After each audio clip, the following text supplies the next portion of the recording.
সালটা 1912। 10 হাজার হাজার মানুষ বন্দরে দাঁড়িয়ে হাত নাড়ছে। বিশাল এক জাহাজ ধীরে ধীরে সমুদ্রের দিকে এগিয়ে যাচ্ছে। কেউ জানে না মাত্র 4 দিনের মধ্যেই এই জাহাজ ইতিহাসের সবচেয়ে ভয়ঙ্কর সামুদ্রিক দুর্ঘটনার শিকার হবে।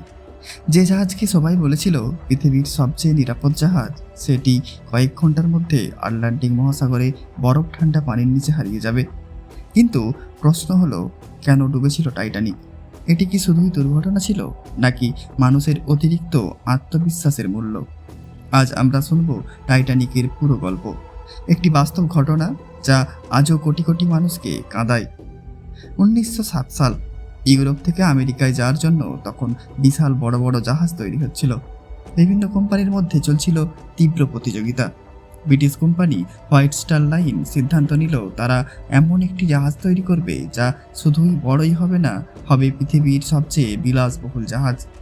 এমন একটি জাহাজ যেখানে ভ্রমণ করাই হবে রাজকীয় অভিজ্ঞতা। এই পরিকল্পনার দায়িত্ব দেওয়া হয় দক্ষ নৌপ্রকৌশলী থমাস অ্যান্ড্রুজকে। তিনি এমন এক নকশা তৈরি করলেন যা সেই সময়ে মানুষ কল্পনাও করতে পারেনি। 1909 সালে উত্তর আয়ারল্যান্ডের বেলফাস্ট শহরে বিশাল শিপইয়ার্ডে তৈরি হয় টাইটানিক নির্মাণ। প্রায় 15,000 শ্রমিক দিন রাত পরিশ্রম করতেন। তখনকার প্রযুক্তি অনুযায়ী এটি ছিল এক বিস্ময়। কিছু তথ্য শুনে রাখুন। দৈর্ঘ্য প্রায় ছিল 882 ফুট, উচ্চতা 17 তলা ভবনের সমান, ওজন 46,000 টনেরও বেশি, 3টি বিশাল প্রপেলার, 4টি চিমনি, যদিও একটি ছিল শুধু সৌন্দর্যের জন্য। আধুনিক নিরাপত্তার জন্য 16টি জলরোধী কক্ষ। এই কক্ষগুলো দেখে অনেকেই বিশ্বাস করতে শুরু করলো এই জাহাজ ডুবতেই পারে না। যদিও কোম্পানি আনুষ্ঠানিকভাবে কখনো বলেনি যে টাইটানিক অডুবনীয়, কিন্তু সংবাদপত্র ও মানুষের মুখে মুখে এই ধারণা ছড়িয়ে পড়ে। এই অতিরিক্ত আত্মবিশ্বাসী পরে বড় বিপদের কারণ হয়ে দাঁড়ায়। টাইটানিক ছিল ভাসমান এক রাজপ্রাসাদ। ভেতরে ছিল সুইমিং পুল, জিমনেসিয়াম, তুর্কিবাদ, লাইব্রেরি, ধূমপান কক্ষ, রেস্টুরেন্ট, ক্যাফে, সঙ্গীত পরিবেশনের ব্যবস্থা, বিদ্যুৎ চালিত লিফট। প্রথম শ্রেণীর কক্ষগুলো ছিল 5 তারা হোটেলের থেকেও উন্নত। অন্যদিকে তৃতীয় শ্রেণীতে ভ্রমণ করতেন সাধারণ মানুষ। তাদের অনেকেই নতুন জীবনের আশায় আমেরিকায় যাচ্ছিলেন। কারো স্বপ্ন ছিল চাকরি, কারো পরিবার, কারো ছিল দারিদ্র্য থেকে মুক্তি। তাদের চোখে ছিল শুধু একটি স্বপ্ন, নতুন জীবন। 10 এপ্রিল 1912 ইংল্যান্ডের সাউথ অফ স্পন্টন বন্দর। হাজার হাজার মানুষ জড়ো হয়েছে। কারো হাতে ফুল, কারো চোখে আনন্দ, কারো চোখে বিদায়ের জল। সকাল থেকেই ব্যস্ততা। বিশাল কালো ধোঁয়া উঠছে চিমনি থেকে। জাহাজের বাঁশি বাজলো। ধীরে ধীরে যাত্রা শুরু করলো RMS টাইটানিক। সেদিন কেউ ভাবতেই পারেনি এই বিদায় অনেকের জীবনের শেষ বিদায়। যাত্রা শুরুর কয়েক মিনিট পরেই ঘটে এক অদ্ভুত ঘটনা।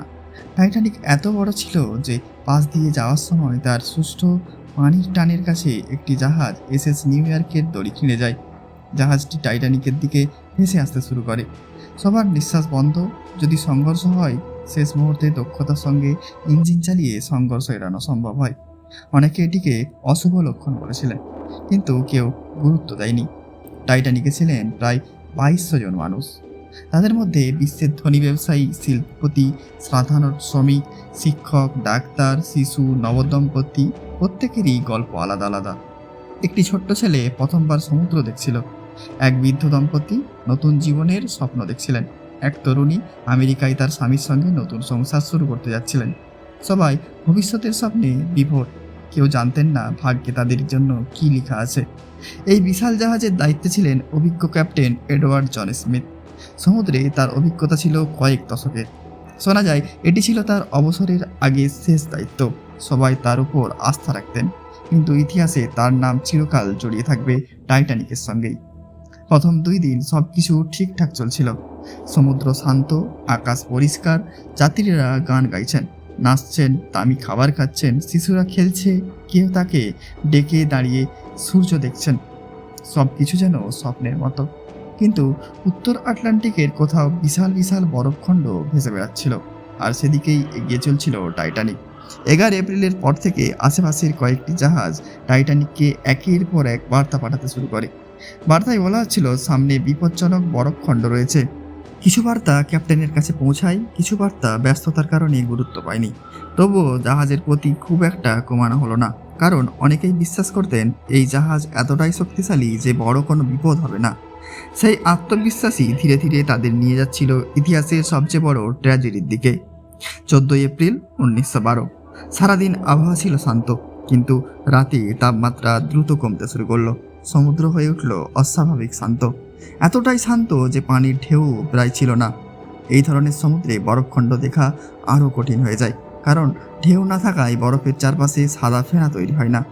ডেকে দাঁড়িয়ে থাকা অনেকেই ঠান্ডায় কাঁপছিলেন, তবুও কেউ বুঝতে পারেনি আর কয়েক ঘন্টার মধ্যেই এই শান্ত সমুদ্র হাজার হাজার মানুষের কবর হয়ে যাবে। 14 এপ্রিল 1912। রাত তখন প্রায় 11টা 40 মিনিট। চারিদিকে ঘন অন্ধকার, আকাশে অসংখ্য তারা, কিন্তু চাঁদের আলো নেই। উত্তর আটলান্টিকের সমুদ্র অস্বাভাবিক শান্ত। টাইটানিক ঘন্টায় প্রায় 22 নট গতিতে এগিয়ে চলেছে। হঠাৎ পাহারায় থাকা একজন নাবিক সামনে কিছু একটা দেখতে পেলেন। প্রথমে মনে হলো কুয়াশা, কিন্তু কয়েক সেকেন্ডের মধ্যেই তিনি বুঝলেন ওটা কুয়াশা নয়, বরং বিশাল এক হিমশৈল। তিনি সঙ্গে সঙ্গে ঘন্টা 3বার বাজালেন এবং ব্রিজে ফোন করে চিৎকার করে বললেন, আইসবার্গ রাইট অ্যাহেড। সামনেই বিশাল বরফখণ্ড, কিন্তু তখন কি আর সময় ছিল? হিমশৈলটি চোখে পড়ার পর টাইটানিকের হাতে ছিল মাত্র 37 সেকেন্ড। প্রথম কর্মকর্তা উইলিয়াম মার্ডাক সঙ্গে সঙ্গে নির্দেশ দিলেন জাহাজকে বাঁ দিকে ঘোরানো হোক, ইঞ্জিন রিভার্স করা হোক। বিশাল জাহাজটি ঘুরতে শুরু করলো। ডেকে থাকা অনেকেই কিছুই বুঝতে পারলেন না, কিন্তু কয়েক মুহূর্ত পর ঘর একটা অদ্ভুত খোঁচার শব্দ। জাহাজ কেঁপে উঠল। অনেক যাত্রী ভাবলেন হয়তো ছোটোখাটো কিছু হয়েছে। কেউ আবার হাসতে হাসতে বললেন এত বড় জাহাজের কিছুই হবে না, কিন্তু বাস্তবতা ছিল অনেক ভয়ঙ্কর। হিমশৈলটি জাহাজকে সরাসরি ভেঙে দেয়নি, বরং তার ধারালো বরফের অংশ টাইটানিকের ডান পাশ ঘেঁষে চলে যায়, ফলে নিচের স্টিলের প্লেট ফেটে যায়। পরপর 6টি জলবিরোধী কক্ষ পানি ঢুকতে শুরু করে দেয়। সমস্যা হলো টাইটানিক এমনভাবে তৈরি ছিল যে সর্বোচ্চ 4টি কক্ষ পানিতে ভরলেও জাহাজ ভেসে থাকতে পারত, কিন্তু এখানে প্লাবিত হলো 6টি কক্ষ। অর্থাৎ টাইটানিকের ভাগ্য তখনই নির্ধারিত হয়ে গেছে। জাহাজের প্রধান নকশাকার থমাস অ্যান্ড্রুজ দ্রুত নিচে নেমে ক্ষয়ক্ষতি পরীক্ষা করলেন। তিনি সবকিছু দেখে স্তব্ধ হয়ে গেলেন। তারপর ক্যাপ্টেন স্মিথের কাছে এসে শান্ত গলায় বললেন, ক্যাপ্টেন, জাহাজ আর বাঁচানো যাবে না। ক্যাপ্টেন অবাক হয়ে জিজ্ঞাসা করলেন, কতক্ষণ সময় আছে? উত্তর এলো, 2 ঘন্টার বেশি নয়। সেই মুহূর্তে যেন পুরো পৃথিবী থেমে গেল। অদ্ভুত বিষয় হলো, উপরে থাকা অধিকাংশ যাত্রী তখনও কিছুই বুঝতে পারেননি। কেউ তাস খেলছেন, কেউ গান শুনছেন, কেউ ঘুমিয়ে পড়েছেন, কেউ রাতের কফি খাচ্ছেন, কিন্তু নিচে বরফ ঠান্ডা পানি দ্রুত ইঞ্জিন রুমে ঢুকছে। শ্রমিকরা শেষ মুহূর্ত পর্যন্ত ইঞ্জিন চালু রাখার চেষ্টা করছিলেন, যাতে জাহাজে বিদ্যুৎ চলতে থাকে। তাহাদের অনেকেই এই কখনো জীবতে ফিরে আসতে পারেননি। ক্যাপ্টেন স্মিথ আদেশ দিলেন SOS এবং সিকিউরিটি সংকেত পাঠানো হোক। রেডিও অপারেটররা মরিয়া হয়ে বার্তা পাঠাতে লাগলেন, আমরা ডুবছি, দ্রুত সাহায্য পাঠান। কয়েকটি জাহাজ সেই বার্তা পেল। সবচেয়ে কাছাকাছি ছিল কার্পাটেথিয়া, কিন্তু সেটি ছিল 58 মাইল দূরে। পূর্ণ গতিতে এলেও পৌঁছাতে 4 ঘন্টা সময় লেগে যেত, অথচ টাইটানিকের হাতে ছিল মাত্র 2 ঘন্টা। টাইটানিকের ছিলেন প্রায় 2200 জন মানুষ, কিন্তু লাইফ বোট ছিল মাত্র 20টি, যাতে সর্বোচ্চ প্রায় 1178 জন উঠতে পারতেন। অর্থাৎ শুরু থেকেই প্রায় অর্ধেক মানুষের জন্য কোনো জায়গাই ছিল না, কারণ তখনকার নিয়ম অনুযায়ী এতগুলো লাইফ বোট বাধ্যতামূলক ছিল না, আর কোম্পানি বেশি লাইফ বোট বসালে জাহাজের সৌন্দর্য নষ্ট হবে বলে মনে করেছিলেন। এই ভুল সিদ্ধান্ত ইতিহাসে ভয়াবহ মূল্য দাবি করে। ক্যাপ্টেন নির্দেশ দিলেন উমেন অ্যান্ড চিলড্রেন ফার্স্ট। প্রথমে অনেকেই লাইফ বোটে উঠতে চাইছিলেন না। তাদের ধারণা ছিল জাহাজ এত বড়, এটি কখনো ডুববে না। কেউ কেউ বলছিলেন, এই ছোট নৌকায় কেন যাব, আমরা জাহাজেই নিরাপদ। ফলে প্রথম কয়েকটি লাইফ বোট অর্ধেক খালি অবস্থায় সমুদ্রে নামানো হয়। পরে সবাই বুঝতে পারে তখন অনেক দেরি হয়ে গেছে। সঙ্গীত শিল্পীদের অসাধারণ সাহস ছিল। চারিদিকে আতঙ্ক, মানুষ দৌড়চ্ছে, কেউ কাঁদছে, কেউ প্রিয়জনকে খুঁজছে। ঠিক সেই সময় টাইটানিকের ব্যান্ডের সদস্যরা বাজাতে শুরু করলেন শান্ত সুরের গান। তাদের উদ্দেশ্য ছিল যাত্রীদের আতঙ্ক কমানো। তারা শেষ মুহূর্ত পর্যন্ত বাজিয়েছিলেন। ইতিহাসের অন্যতম সাহসী ঘটনার মধ্যে এটি আজও স্মরণীয়। উত্তর আটলান্টিকের পানির তাপমাত্রা ছিল প্রায় -2 ডিগ্রি সেলসিয়াস। এই পানিতে পড়লে একজন সুস্থ মানুষও সাধারণত 15 থেকে 30 মিনিটের বেশি বাঁচতে পারেন না। এই কারণেই অনেকেই লাইফ বোটে ওঠার জন্য মরিয়া হয়ে পড়েছিলেন। কারণ সবাই জানতেন পানিতে পড়া মানেই প্রায় নিশ্চিত মৃত্যু। রাত বাড়ার সঙ্গে সঙ্গে জাহাজের সামনের অংশ ধীরে ধীরে নিচে নামতে শুরু করলো। এবার আর কারো সন্দেহ রইল না। মানুষ চিৎকার করছে, শিশুরা কাঁদছে, স্বামী স্ত্রী একে অপরকে জড়িয়ে ধরছেন। অনেক বাবা নিজের লাইফ বোটের সুযোগ ছেড়ে দিয়ে স্ত্রী ও সন্তানকে তুলে দিচ্ছেন। কেউ শেষবারের মতো প্রিয়জনকে বলছেন ভয় পেও না, কিন্তু দুজনেই জানতেন হয়তো এটাই শেষ দেখা। রাত তখন প্রায় 1:45। অধিকাংশ লাইফ বোট ইতিমধ্যেই নেমে গেছে, কিন্তু ডেকে এখনও শত শত মানুষ। কেউ প্রার্থনা করছেন, কেউ সাহায্যের অপেক্ষায়, কেউ আকাশের দিকে তাকিয়ে আছেন। আর টাইটানিক ধীরে ধীরে আরও বেশি করে সমুদ্রের দিকে ঝুঁকে পড়ছে। মৃত্যুর কাউন্টডাউন শুরু হয়ে গেছে। 15 এপ্রিল 1912, রাত 2টা। উত্তর আটলান্টিকের বরফ ঠান্ডা সমুদ্রে মৃত্যুর সঙ্গে লড়ছে হাজারো মানুষ। একসময় যে জাহাজে হাসি, গান আর স্বপ্ন ছিল, সেই টাইটানিক এখন শেষ নিঃশ্বাস নিচ্ছে। আর মাত্র কয়েক মিনিট, তারপর ইতিহাস বদলে যাবে চিরতরে। রাত বাড়ার সঙ্গে সঙ্গে প্রায় সব লাইফ বোট সমুদ্রে নামানো হয়েছে, কিন্তু ডেকে এখনও শত শত মানুষ। অনেকেই জানতেন তাদের আর বাঁচার সুযোগ নেই। কেউ স্ত্রীর হাত ধরে দাঁড়িয়ে আছেন, কেউ সন্তানকে শেষবারের মতো চুমু দিচ্ছেন, কেউ নীরবে আকাশের দিকে তাকিয়ে প্রার্থনা করছেন।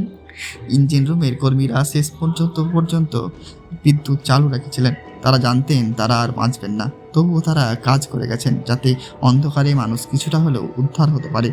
এই সাহসী মানুষদের অনেকেই সেদিন প্রাণ হারান। জাহাজ ব্র্যান্ড এখনও বাজছে, চারিদিকে কান্না, চিৎকার, বিশৃঙ্খলা, তবুও সুর থামেনি। অনেক প্রত্যক্ষদর্শীর বর্ণনায় জানা যায় শেষ মুহূর্ত পর্যন্ত তারা যাত্রীদের সাহস দেওয়ার চেষ্টা করছিলেন। তাদের কেউই জীবিত ফিরতে পারেননি। রাত 2:17, টাইটানিক আলো একবারে ঝলসে উঠল। তারপর পুরো জাহাজ অন্ধকারে ডুবে গেল। কয়েক সেকেন্ডের জন্য চারিদিকে শুধু মানুষের চিৎকার আর সমুদ্রের শব্দ। জাহাজের সামনের অংশ এতটাই পানিতে ডুবে গিয়েছিল যে মাঝখানের অংশ প্রচণ্ড চাপ পড়ে। হঠাৎ ভয়ঙ্কর শব্দ, টাইটানিক মাঝখান থেকে ভেঙে 2 টুকরো হয়ে যায়। সামনের অংশ দ্রুত সমুদ্রের তলায় ডুবে যায়। পেছনের অংশ কয়েক মুহূর্ত পানির উপর প্রায় সোজা হয়ে দাঁড়িয়ে থাকে। সেখানে আটকে থাকা মানুষজন প্রাণ বাঁচাতে মরিয়া চেষ্টা করছিলেন। কেউ উপরে উঠছিলেন, কেউ লাফ দিচ্ছিলেন। শেষ পর্যন্ত পিছনের অংশটিও ধীরে ধীরে সমুদ্রের গভীরে হারিয়ে যায়। তখন সময় রাত 2:20। মাত্র 2 ঘন্টা 40 মিনিটের মধ্যেই পৃথিবীর সবচেয়ে বিখ্যাত জাহাজ সমুদ্রের নিচে তলিয়ে গেল। জাহাজ ডুবে যাওয়ার পর প্রায় 1,500-এরও বেশি মানুষ বরফ ঠান্ডা পানিতে পড়ে যান। পানির তাপমাত্রা ছিল প্রায় -2 ডিগ্রি সেলসিয়াস।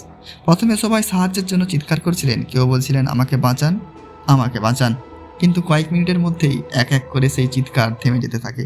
বরফ ঠান্ডা পানিতে অধিকাংশ মানুষ অল্প সময়ের মধ্যেই প্রাণ হারান। এটি ছিল সেই রাতের সবচেয়ে হৃদয় বিদারক দৃশ্য। কেন লাইফবোটগুলো ফিরে আসেনি? অনেক লাইফবোট তখনও খালি জায়গা ছিল, তবুও বেশিরভাগ নৌকো সঙ্গে সঙ্গে ফিরে আসেনি। কারণ যারা নৌকায় ছিলেন তারা ভয় পেয়েছিলেন একসঙ্গে অনেক মানুষ নৌকোর দিকে এলে নৌকোটিও ডুবে যেতে পারে। ফলে পানিতে থাকা অধিকাংশ মানুষকে আর উদ্ধার করা সম্ভব হয়নি। ভোরের দিকে আরএমএস কার্পাথিয়া ঘটনাস্থলে পৌঁছায়। তার সমুদ্রে ভাসতে থাকা লাইফবোটগুলো থেকে জীবিতদের উদ্ধার করতে শুরু করে। যাদের বাঁচানো সম্ভব হয়েছিল তাদের অনেকেই ঠান্ডায় কাঁপছিলেন। কেউ প্রিয়জনকে হারিয়ে নির্বাক হয়ে গিয়েছিলেন। কারো স্বামী নেই, কারো স্ত্রী নেই, কারো সন্তান নেই। অনেকের পরিবার সেই রাতেই চিরদিনের জন্য ভেঙে যায়। টাইটানিকে ছিলেন প্রায় 2,224 জন যাত্রী ও ক্রু। তাদের মধ্যে মাত্র প্রায় 710 জন জীবিত উদ্ধার হন। প্রায় 1,514 জন প্রাণ হারান। এটি ইতিহাসের অন্যতম ভয়াবহ সামুদ্রিক দুর্ঘটনা। দুর্ঘটনার খবর ছড়িয়ে পড়তেই পুরো বিশ্ব হতবাক হয়ে যায়। সংবাদপত্রের শিরোনামে শুধু একটাই খবর, টাইটানিক সিঙ্কস। যে জাহাজকে সবাই নিরাপদ মনে করেছিল সেটাই কয়েক ঘন্টার মধ্যেই ইতিহাস হয়ে গেল। দুর্ঘটনার পর ব্রিটেন ও যুক্তরাষ্ট্রে তদন্ত শুরু হয়। তদন্তে কয়েকটি বড় ঘটনা সামনে আসে। বরফখণ্ডের সতর্কবার্তা যথেষ্ট গুরুত্ব না দেওয়া, অতিরিক্ত গতিতে চলা, পর্যাপ্ত লাইফবোট না থাকা, জরুরি মহড়ার অভাব, উদ্ধার ব্যবস্থার দুর্বলতা।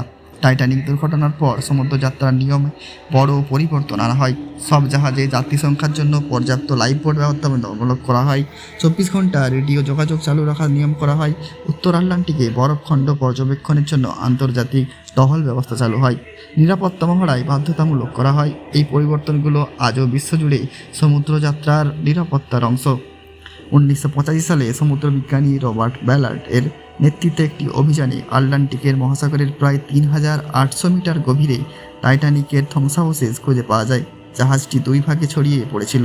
চারিদিকে ছড়িয়েছিল যাত্রীদের ব্যবহার করা অসংখ্য জিনিস, জুতো, বাসন, লাগেজ এবং আরও অনেক স্মৃতি। এসব দেখে মনে হয় যেন সেই সময় 1912 সালেই থেমে আছে। টাইটানিক শুধু একটি জাহাজের নাম নয়, এটি মানুষের স্বপ্ন, প্রযুক্তির অহংকার, সাহস, ত্যাগ ও ভুল সিদ্ধান্তের একটি চিরন্তন শিক্ষা। আজও যখন টাইটানিকের নাম উচ্চারণ করা হয়, তখন শুধু একটি দুর্ঘটনার কথা নয়, হাজারো অসমাপ্ত স্বপ্ন, অসংখ্য পরিবারের কান্না এবং মানবতার এক অবিস্মরণীয় অধ্যায় চোখের সামনে ভেসে ওঠে। হয়তো টাইটানিকের সমুদ্রের তলায় হারিয়ে গেছে, কিন্তু তার গল্প কখনো ডুববে না। ভিডিওটি ভালো লাগলে অবশ্যই লাইক করবেন, কমেন্ট করবেন, শেয়ার করবেন এবং সাবস্ক্রাইব করতে ভুলবেন না।